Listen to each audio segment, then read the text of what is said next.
संख्या में युवा एकजुट हो गए और हमने देखा चंडीगढ़ के वीडियो तो काफी वायरल हुए थे। सोशल मीडिया पर कविताएं लिखी जा रही थी, संकल्प गीत गाए जा रहे थे, छोटे छोटे बच्चे पेंटिंग्स बना रहे थे जिनमें बड़े संदेश छुपे थे। मैं अभी 3 दिन पहले बीकानेर गया था। वहां बच्चों ने मुझे ऐसी ही एक पेंटिंग भेंट की थी। ऑपरेशन सिंदूर ने देश के लोगों को इतना प्रभावित किया है कि कई परिवारों ने इसे अपने जीवन का हिस्सा बना लिया है। बिहार के कटिहार में, यूपी के कुशीनगर में और भी कई शहरों में उस दौरान जन्म लेने वाले बच्चों का नाम सिंदूर रखा गया है। साथियों, हमारे जवानों ने आतंकी अड्डों को तबाह किया।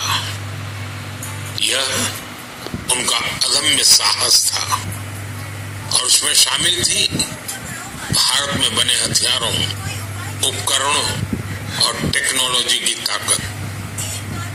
उसमें आत्मनिर्भर भारत का संकल्प भी था।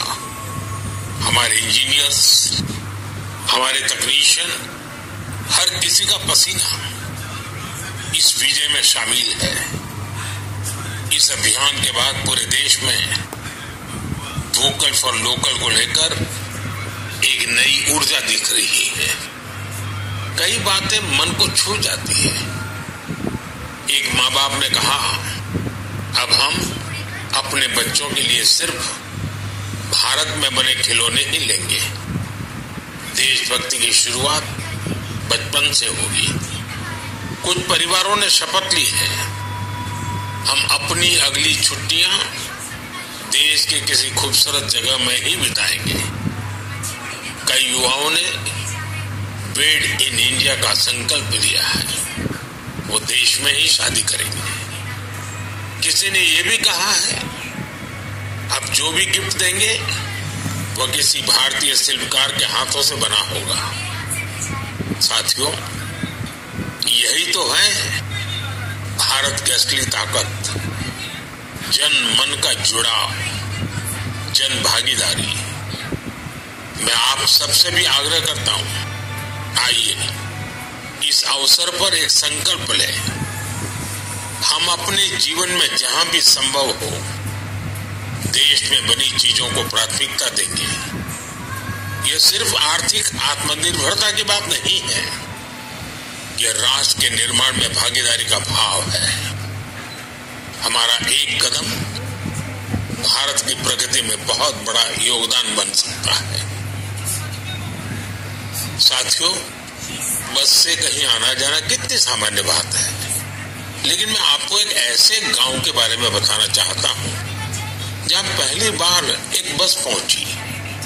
इस दिन का वहां के लोग वर्षों से इंतजार कर रहे थे और जब गांव में पहली बार बस पहुंची तो लोगों ने ढोल नगाड़े बजाकर उसका स्वागत किया। बस को देखकर लोगों की खुशी का ठिकाना नहीं था। गांव में पक्की सड़क थी, लोगों को जरूरत थी, लेकिन पहले कभी यहाँ बस नहीं चल पाई थी। क्यों? क्योंकि ये गांव माओवादी हिंसा से प्रभावित था। यह जगह है महाराष्ट्र के गढ़चिरौली जिले में और इस गांव का नाम है काटेजरी। काटेजरी में आए इस परिवर्तन को आसपास के पूरे क्षेत्र में महसूस किया जा रहा है। अब यहाँ हालात तेजी से सामान्य हो रहे हैं।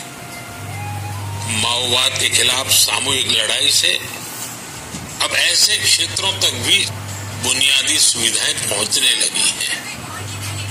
गांव के लोगों का कहना है कि बस के आने से उन लोगों का जीवन बहुत आसान हो जाएगा।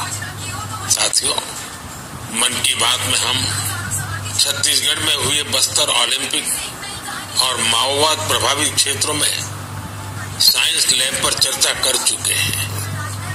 यहाँ के बच्चों में साइंस का पैशन है, वो स्पोर्ट्स में भी कमाल कर रहे हैं। ऐसे प्रयासों से पता चलता है कि इन इलाकों में रहने वाले लोग कितने साहसी होते हैं। इन लोगों ने तमाम चुनौतियों के बीच अपने जीवन को बेहतर बनाने की राह चुनी है। मुझे यह जानकर भी बहुत खुशी हुई कि 10वीं और 12वीं की परीक्षाओं में दंतेवाड़ा जिले के नतीजे बहुत शानदार रहे हैं। करीब 95% रिजल्ट के साथ ये जिला 10वीं के नतीजों में टॉप पर रहा। वहीं 12वीं की परीक्षा में इस जिले ने छत्तीसगढ़ में 6ठा स्थान हासिल किया। सोचिए, जिस दंतेवाड़ा में कभी माओवाद चरम पर था, वहां आज शिक्षा का परचम लहरा रहा है। ऐसे बदलाव हम सभी को गर्व से भर देते हैं। मेरे प्यारे देशवासियों, अब मैं लायंस शेरों से जुड़ी एक बड़ी अच्छी खबर आपको बताना चाहता हूं। पिछले केवल 5 वर्षों में गुजरात के गीर में शेरों की आबादी 674 से बढ़कर 891 हो गई है। 674 से 891। लायन सेंसस के बाद सामने आई शेरों की ये संख्या बहुत उत्साहित करने वाली है। साथियों, आप में से बहुत से लोग यह जानना चाह रहे होंगे कि आखिर ये एनिमल सेंसस होती कैसे है। ये एक्सरसाइज बहुत ही चुनौतीपूर्ण है। आपको यह जानकर हैरानी होगी कि लायन सेंसस 11 जिलों में 35,000 वर्ग किलोमीटर के दायरे में की गई थी। सेंसस के लिए टीमों ने राउंड द क्लॉक यानी 2400 घंटे इन क्षेत्रों की निगरानी की। इस पूरे अभियान में वेरिफिकेशन और क्रॉस वेरिफिकेशन दोनों किए गए। इससे पूरी बारीकी से शेरों की गिनती का काम पूरा हो सका। साथियों, एशियाटिक लायन की आबादी में बढ़ोतरी ये दिखाती है कि जब समाज में ओनरशिप का भाव मजबूत होता है तो कैसे शानदार नतीजे आते हैं।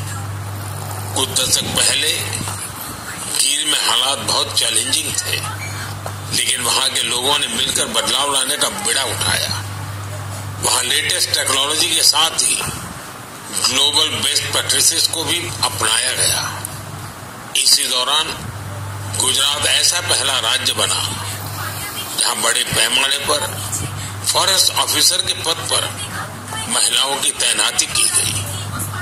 आज हम जो नतीजे देख रहे हैं उसमें इन सभी का योगदान है। वाइल्ड लाइफ प्रोटेक्शन के लिए हमें ऐसे ही हमेशा जागरूक और सतर्क रहना होगा। मेरे प्यारे देशवासियों, 2-3 दिन पहले ही मैं पहली राइजिंग नॉर्थ ईस्ट समिट पे गया था। उससे पहले हमने नॉर्थ ईस्ट के सामर्थ्य को समर्पित अष्टलक्ष्मी महोत्सव भी मनाया था। नॉर्थ ईस्ट की बात ही कुछ और है। वहां का सामर्थ्य, वहां का टैलेंट इधर आ रहा है। अलग अलग संस्थान अपनी तैयारियां साझा कर रहे हैं। बीते वर्षों की तस्वीरों ने बहुत प्रेरित किया है। हमने देखा है अलग अलग देशों में किसी साल लोगों ने योग चेन बनाई, योग रिंग बनाई।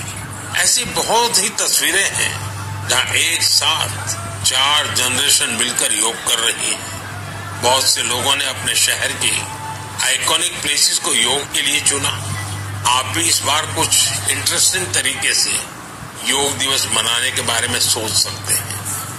साथियों, आंध्र प्रदेश की सरकार ने योग आंध्र अभियान शुरू किया है।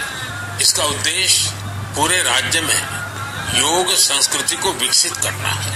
इस अभियान के तहत योग करने वाले 10 लाख लोगों का एक पूल बनाया जा रहा है। मुझे इस वर्ष विशाखापत्तनम में योग दिवस कार्यक्रम में शामिल होने का अवसर मिलेगा। मुझे जानकर अच्छा लगा कि इस बार भी हमारी